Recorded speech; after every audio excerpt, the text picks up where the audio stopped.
Today, I'll show you how to practice free kicks on FC25. So begin by launching the game and go to the Learn to Play option. Select that and then scroll down and choose Practice Arena.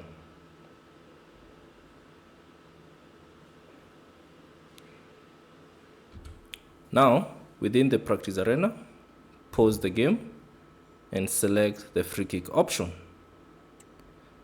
So from here, you'll have to move the player to the designated free kick area that you want to take a free kick from, and then press enter or select that, and then from here you can simply practice your free kicks.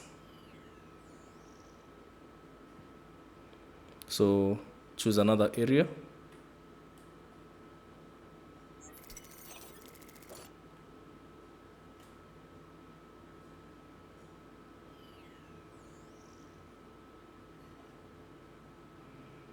And do the same until you are perfect on your free kicks.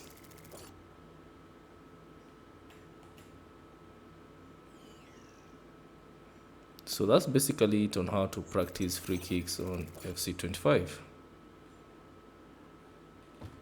So thanks for watching, and I'll see you on the next one.